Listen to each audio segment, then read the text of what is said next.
All right, everyone, we've got Katie Krasinski, the fitness director at Structure House, with us today. This is a much more unique posting than we've had so far. Obviously, we've had many different collegiate postings coming up on Connect, but this is one that really has a unique spin on it. So I'm interested to hear a little bit more about Katie, her department, the Structure House in general. So first of all I want to do is give Katie the floor and let her tell us a little bit about her development. Obviously, she's been in the collegiate environment a little bit too, but now moving out into more of that kind of private sector. I'd be interested to hear what her journey is like. So Katie, please go ahead and introduce yourself. Yeah, awesome. Thanks for having me. So basically, I'm the fitness director here at Structure House. I oversee 3 full-time staff members, as well as 8 to 12 outside contractors. And then every semester we have 1 to 2 interns on staff. So a pretty big group. I basically started out in undergrad not knowing what the hell I wanted to do. I kind of a little glimpse into my growing up history. I grew up with scoliosis, and then I had a spinal fusion when I was 13. So I have titanium rods in my back, and that really played a big influential part in pretty much coming up through the field. So I got to undergrad, was supposed to play volleyball. They turned me down because they said to me that their head coach didn't feel comfortable training me. So they didn't have a full-time strength conditioning staff, and they still don't. But anyway, so that really kind of pushed me to explore different options. I was in kind of PT school, went out into the exercise science. Then I say that all because for our curriculum in undergrad, we had to do 2 professional internships. So I knew kind of starting out that my program was really strong in networking and educating me in the collegiate aspect of athletics and training and strength conditioning. So when I had the opportunity, I was like, I want to dip my hands in something totally different. So I went to my advisor and I said, what's something else that I can look at besides collegiate? And he said, well, there's, private, corporate. I said, well, what about weight loss stuff? I was always just watching The Biggest Loser and was fascinated by it. So he said, well, yeah, you could do that, but I know no one in the field related to that. So I said, okay. He said, do some work, check it out yourself. So that's kind of how I ended up finding where I work right now, Structure House. I took a train down from Philadelphia, Pennsylvania, came all the way down. It was like a 12-hour train ride into Durham, North Carolina. The fitness director at the time picked me up. I had no idea what I was getting into. And I spent 4 months down here. So my whole summer. Was an intern here, was their first ever intern in 10, 15 years. Ended up loving it, just loving what I did, fell in love with working with general population people, went back to undergrad, did another weight management internship the following year in Vermont. It was at an all-women's weight management facility center. And this was all while I was still networking in collegiate stuff. So I was loving the collegiate stuff too. I was actually, my sophomore fall, I became the strength coach for our club, which was an awesome experience for me. Followed up with that while I was in school as the strength coach working with men's soccer, which is Division II programming, dabbled in some softball stuff, really was just kind of free for all, helping anyone I could. And then when it came to my final internship in undergrad, I talked with my advisor. He said, hey, if you want to kind of be the best, you got to look at who's the best. And he recommended me to look at all the master strength coaches by the CSCCA. So I reached out to as many as possible. I focused in on the females since I had a real strong male mentor in undergrad. And so I did, and it came down to 2, and I chose Maryland, Holly France.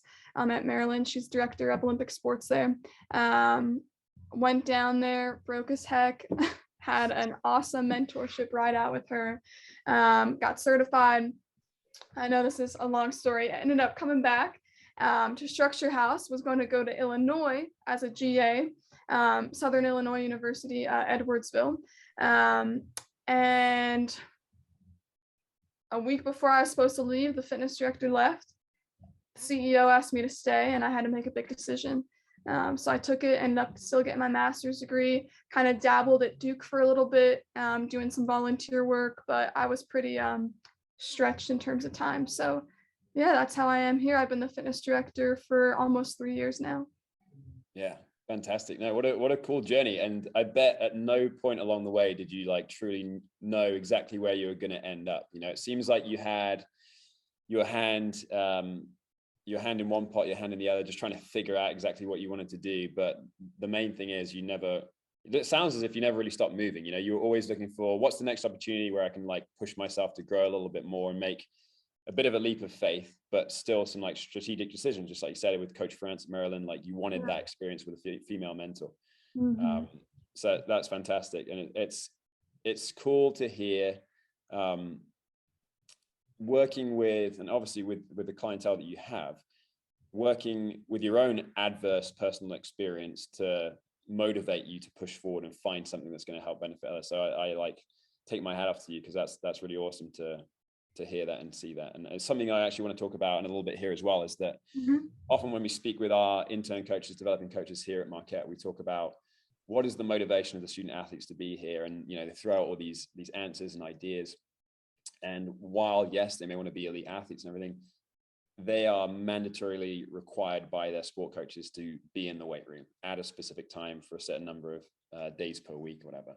Versus in the general population and in a group like yours, in terms of weight loss, motivations are very different, you know, and they may come in one day and may not come in the next, or they may have a great week and a very poor week the next, where that's like mentally or physically or whatever. So it's must be, and it's going to be interesting to continue this conversation, because it must be much different to the collegiate environment in terms of stuff like that. Yeah, it totally is.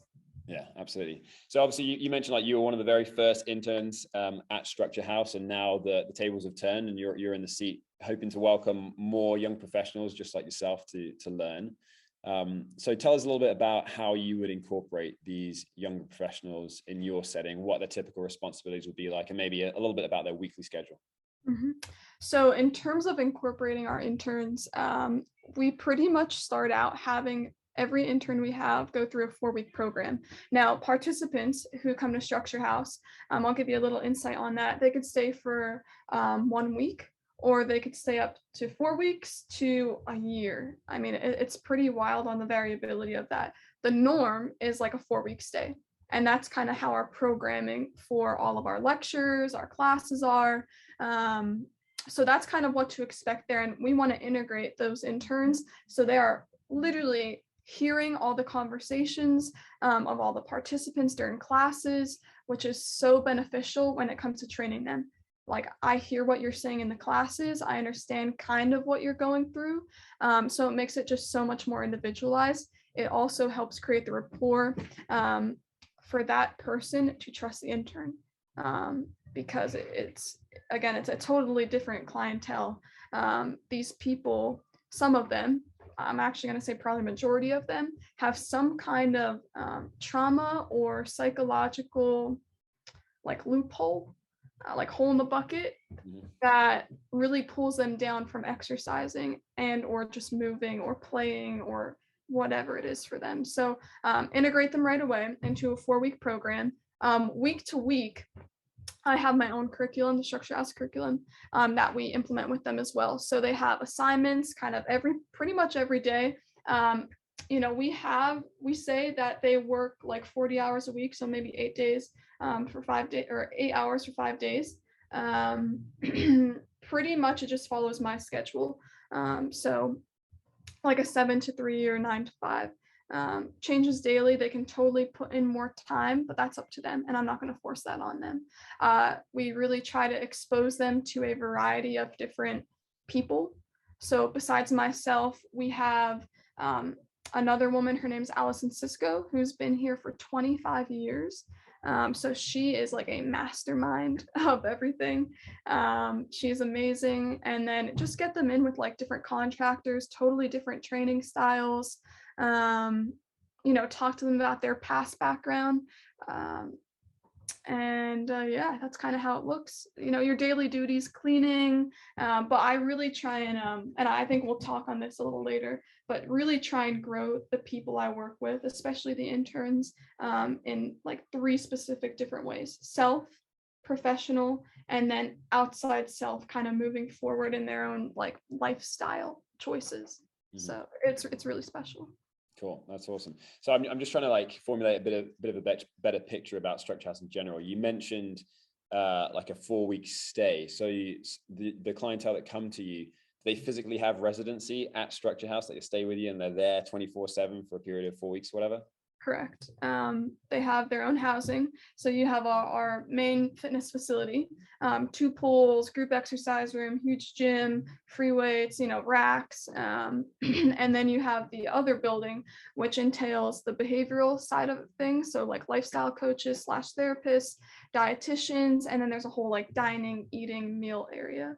And then besides our 2 buildings, the whole back part of the property is all apartments.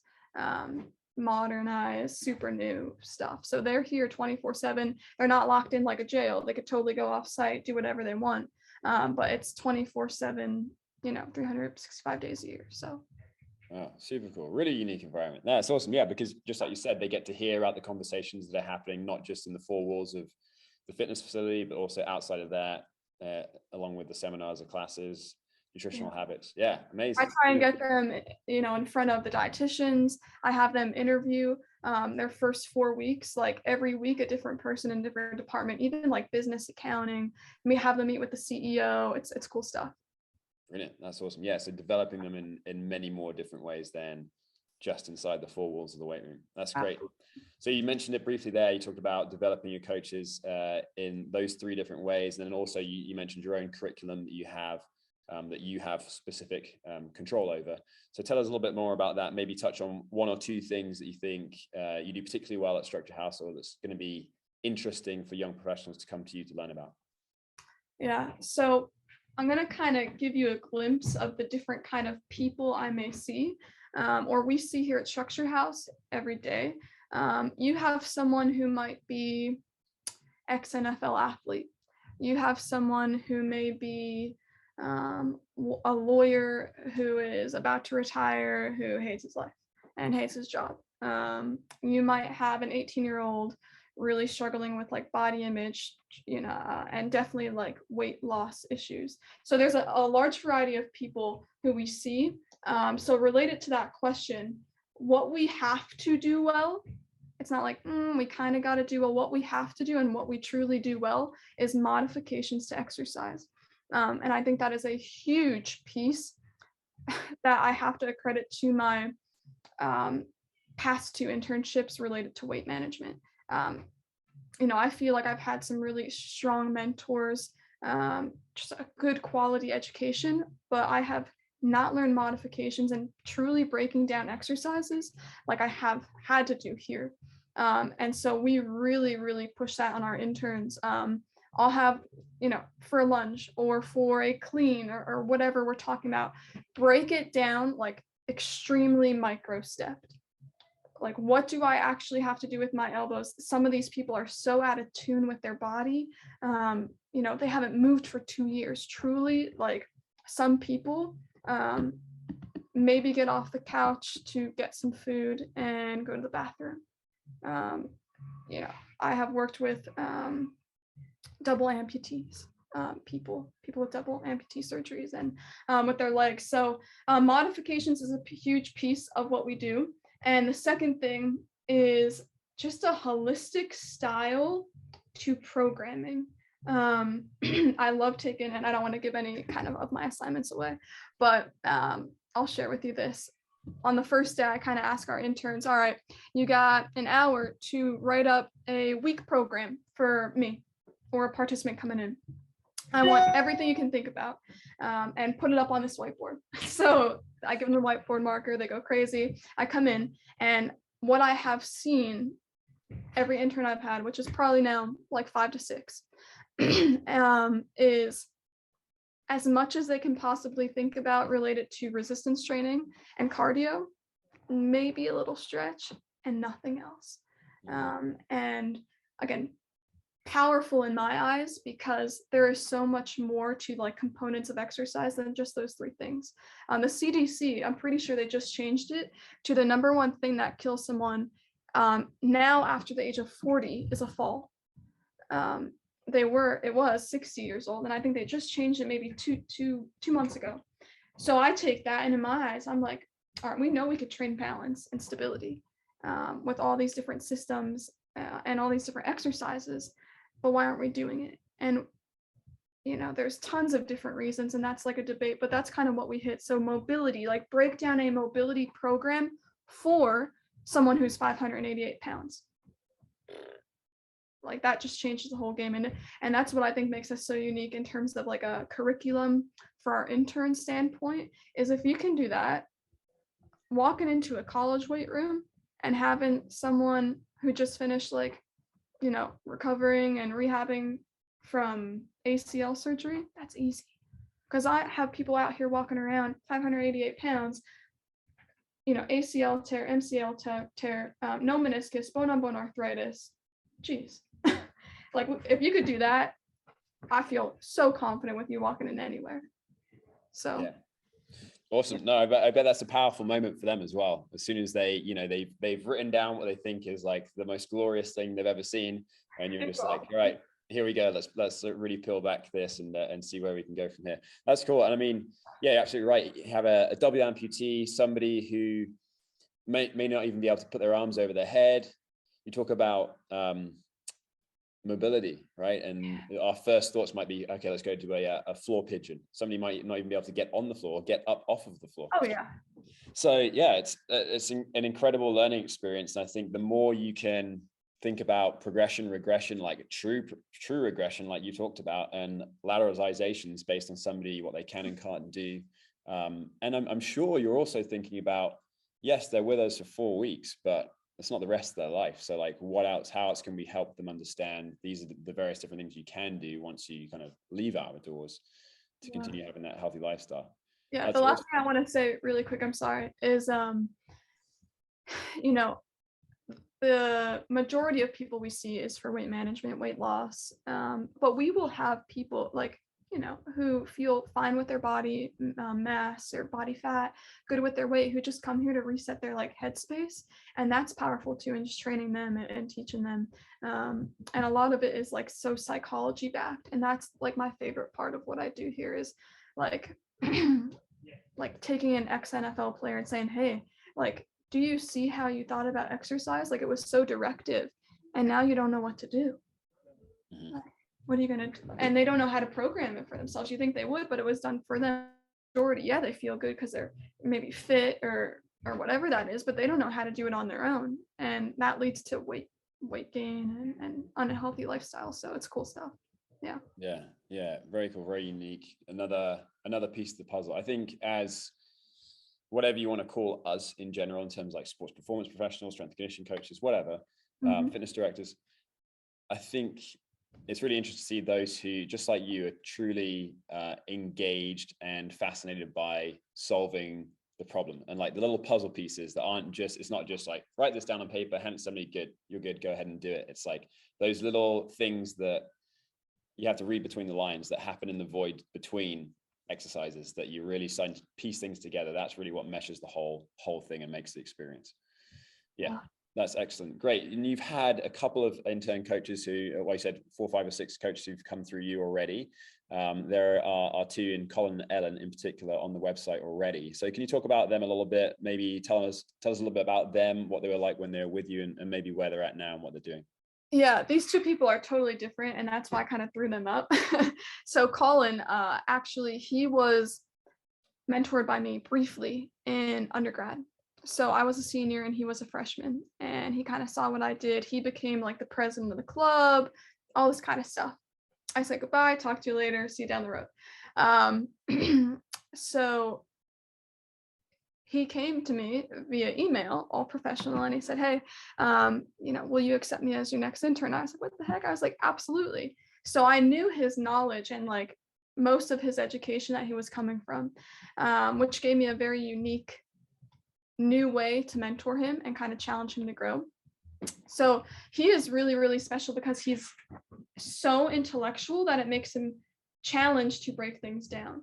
So that was a huge area when I said, okay, he's coming into my hands, I gotta push his buttons. So it actually worked out amazing. He grew so much. He ended up teaching lectures on breathing and breath work and pulmonary fitness, adapting the lungs for participants that we see, which is really, really cool. He thought he was going to go into the collegiate setting. And he got home looking for a job, applying to stuff. And he said, I want to stay closer to home, actually. So he applied to be a director of physical programming at the YMCA.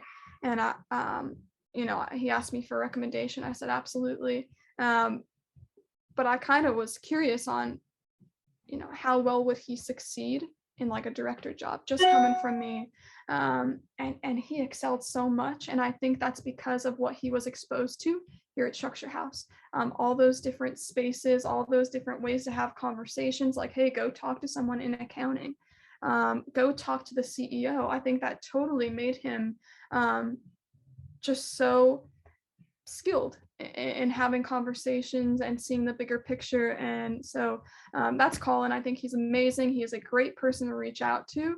So smart and sees things so differently than me. So it was just a really great, he's a great person. Anyone who's listening, go find him. He's hard to find, but find him, shoot him an email. And in terms of Ellen, so Ellen is also so unique because she actually reached out to me right when COVID hit, like the start of COVID. We were looking for interns. I was like, who are we going to get? I mean, I was thinking everybody, because everyone's working from home. Someone's got to want some free housing and to be at like the best place on earth. So, we had like no hits. And then I get this email from Ellen. She was a freshman in her spring semester at UNC, which is right down the road, University of North Carolina. And she was on the rowing team. She said, hey, I saw this posting. Can I come join her team? She's like, I'm close. I said, absolutely. So she had very little knowledge about programming and X's and O's and just the physical human body. So I had to start her totally from square one. And I think that just speaks a lot. And it's not just me. When I say me, I mean our staff. I'm not the only one teaching them and, trying to help them out. So that just speaks on our staff and who we have here in terms of the broad spectrum of how we can include you and educate you no matter where you're at on your journey in terms of your career and professionalism. We got her out there coaching people up, and it actually transferred so well for her because she actually is now dual dipping, and I don't know the correct terminology for her degrees that she's getting, but she's dual dipping in dietetics, in the whole nutrition field and in exercise science. And she just got accepted into this accelerated program at UNC. And she thinks it was because of this experience she had. And she's also on the crew team. And she said that her experience here not only helped her professionally, but in her own athletic career, which was really cool to see because of how we work with them on communication styles. And there's more than just verbal communication. It's body behavior, it's volume. Yeah. And so she said she's coaching the best she has. So it's really cool. Yeah. Amazing. I love the true exposure you're giving those young professionals who come to you. It's very easy, I think, for mentors to only speak to their own skill sets and stay like, quote unquote, within their lane. But that doesn't necessarily mean that you can't, just like you've done, clearly, you can't, allow people to push them towards speaking with the CEO, push them towards speaking with the behavioral, cognitive psychologist, things like that. And it's the same in a collegiate environment, getting them to go and sit in a meeting with the sport coaches while they plan practice or get to the athletic training room, allowing them to get exposure, because just as you said, especially with Colin, it's allowed him to already feel what it's like to have those conversations as director before becoming a director. Yeah. That's great. Yeah, it's such a unique position too. I get people kind of approaching me in conversations all the time saying like, and I'm not just saying this for me, I'm saying it because of the discussion it creates, is like, you have all this knowledge and like, you're awesome. Why don't you go into the collegiate setting? And it's kind of backwards for me. I'm like, why don't we take some of these extremely knowledgeable people like Colin or some of my old interns who have been exposed to the collegiate stuff, bring them out and see what you can create and like provide to everyday people. It's so, so powerful because everyday people eventually, at some point maybe were athletes. So it's not just about that athlete career time period. They eventually become an everyday person in society and share true struggles when they're outside of athletics. So it's just so unique. And I love the ability to have this as a stage to help other people, like, kind of dismiss the stigma, like not and I'm only speaking off of what I've been exposed to, but not like all great coaches or great professionals related to health and wellness have to be like at what some people think the best facilities. So yeah. Yeah, absolutely, absolutely. Now, that's why I was super excited when you submitted this posting, because it's the whole point of what we're trying to do here is allow everyone to have a platform, not just collegiate, not just private, not just pro, not just tactical, like everyone to have a platform on which to say, hey, this experience is this, and I think it's freaking awesome. So like, come and join me, and I want to help you out to understand how awesome this is, and hopefully, develop you as a young professional. So yeah, I'm really, really excited. So to put a kind of bow on this in terms of young professionals, just like Colin, just like Ellen, who you'd hope to attract in the future, in the upcoming semester, in the summer in particular for this posting, what are you looking for in terms of, professional, personal characteristics? Seems like you've had like a broad spectrum in the past. So what are you looking for in the future? So I guess my best way to describe this, I don't want to go with the general. Of course, we want people to be curious and be wanting to explore stuff. The two slogans that I kind of go by in terms of like myself and the culture here at Structure House and our staff is I want someone who wants to like elevate and enhance themselves currently, their future self, and kind of where they're at. And then the other piece of that is just like be better every day. Like it don't have to be this huge change. And I think sometimes like we may go in, and I'm speaking off of my own experience, we may go into an internship thinking like I have to like totally jump levels and become way better after this experience. You don't have to do that. You could just like get better in little tiny stepping stones, and suddenly that makes the whole way. So I really want someone who sees that in terms of like a fellow worker, employee, staff member, intern. I look at everybody pretty much the same. In terms of that. And so, yeah, just kind of want to elevate yourself, elevate the people around you, have a good positive energy. You're seeing people here at Structure House at complete lows. They are spending a ton of money to be here. And so you are and have the power to be a light for this person. And you don't have to be the highest energy in the room, but you have to want to influence. Yeah. And to be able to influence an 80-year-old who can't move, who suddenly can bend her knees again, or this guy who feels like his life's crap, it does something to yourself, and so that's what you'll get out of this. That's awesome. That's awesome. Well, Katie, I can't thank you enough for speaking with us today, and we're really hopeful that obviously we're gonna pump this on social media and make sure everyone knows about this. So anyone who's not just in the area, hopefully we can start to attract people just like you who took that 12-hour train journey or whatever it was down the coast there to find these experiences. They're out there. So hey, thanks so much, and we look forward to hopefully pushing this even more in the future and growing things for you guys at Structure House and exposing younger professionals who may think college is for me, but then they come to you guys and realize maybe this is the right path. So thanks so much, and we'll speak again very soon. Absolutely. Thank you. All right.